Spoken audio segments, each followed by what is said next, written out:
Want to take this time to continue to get updates on the latest coming from the war in Israel as IDF continues to be making ground there against Hamas. And we are always so lucky to have IDF spokesmen come on and give us the latest assessment. And that's exactly what we have right now here again. Major Doron Spielman, thank you so much for your time here. I know you are incredibly busy, but we appreciate it as always. Thank you for having me. So let's get right into it here with the news of Hamas financier being killed. This is some major news. This is correct. We have killed Subha is a terrorist that was managing many of the finances of Hamas and their terror activities. Was kind of the conciliary, the financial person behind gathering all of those weapons, the financing for the weapons, the financing for the underground terror network. And again, using that money, that international aid money that was taken away from the residents of Gaza, that was given by so many countries throughout the world, and directing it into that web, the Hamas terror web, which includes holdings in countries throughout the world. And as we know, the top three heads of Hamas have a combined net worth of $11 billion, while the average person in Gaza is living in abject poverty. So, that's the same kind of dissonance and cowardliness that we've seen from Hamas throughout this entire conflict. It's from the top down, one could say.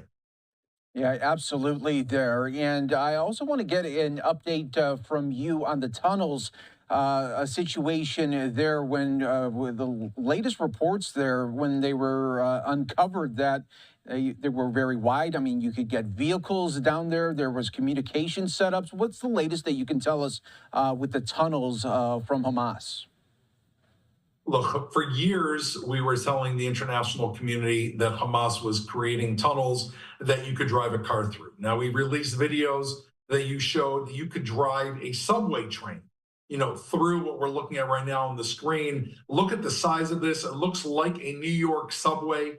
It's got lighting, air conditioning. It's well built using the dollars that you, the taxpayers in countries around the world, have been giving to Hamas. What we're looking at right now is a blast door, a very sophisticated terror network geared for one thing: to kill Israelis and then to come back and hide.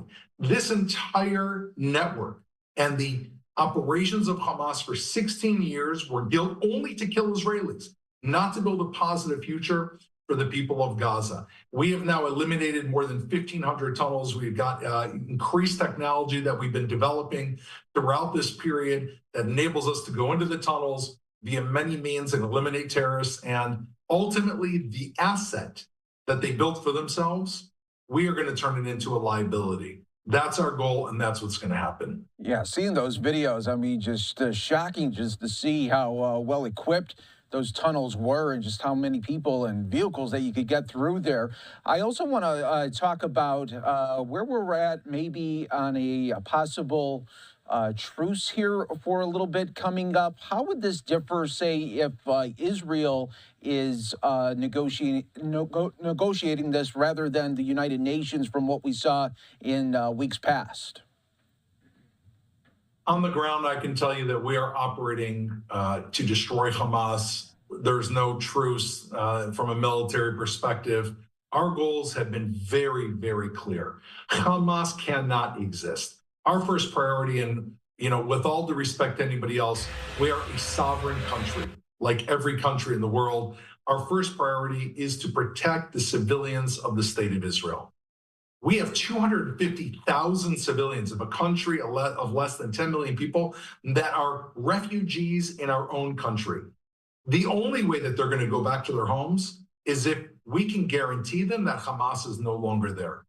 Any type of ceasing of these activities to destroy Hamas is literally like feeding your enemy.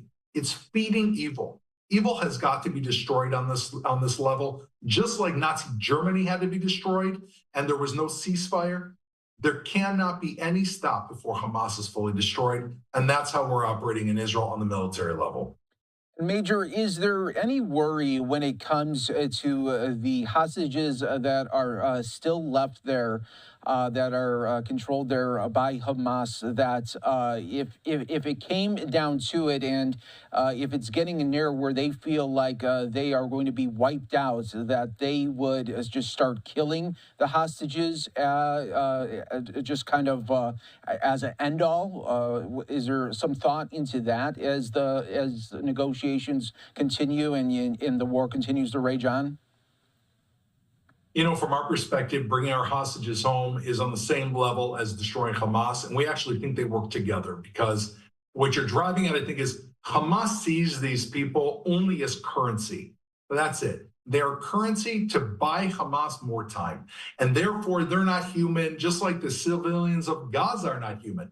For them, they're only human shields. For our people, they're currency. And therefore, the more we push Hamas to the wall at the right time, and Hamas feels desperate, that's when we'll have an opportunity to bring our hostages home. That's what we're hoping. Again, we have to be very cautious when we give assessments of Hamas. They are irrational and evil, but we believe those two come together just like as it came together in the previous hostage situation.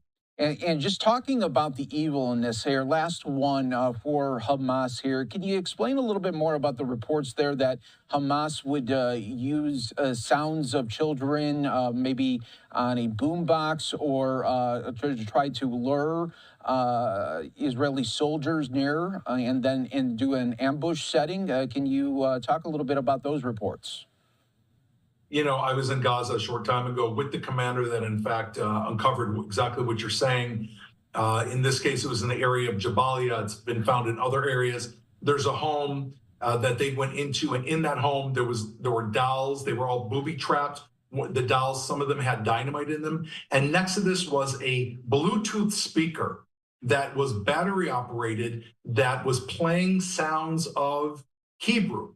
And the idea was to lure the IDF troops inside this home, thinking that there were hostages, looking for them, moving these little dolls and things out of the way, and then causing an enormous explosion. Thankfully, our troops are professional, and they were trained, and they had the prudence to understand what was taking place and not fall into that trap. But it just shows how really absolutely deceptive and sick Hamas is. These are the people we're dealing with. They had no problem killing babies and burning them alive and shooting babies in their parents' hands. There is no red line for them whatsoever. And therefore, all these resolutions we're hearing from international bodies throughout the world, they're missing the most important resolution, that Hamas should immediately surrender and leave these civilians and have a shred of dignity and stop putting their civilians in the line of fire. But as you and I know, they don't have much dignity. So we're not getting our hopes up. No, the evil has been exposed over and over again, and we appreciate you coming on and giving us the latest updates in the war as your soldiers and really the whole country of Israel hoping soon for the eradication there of Hamas. We appreciate your time as always, and God bless you and your team. Thank you so much.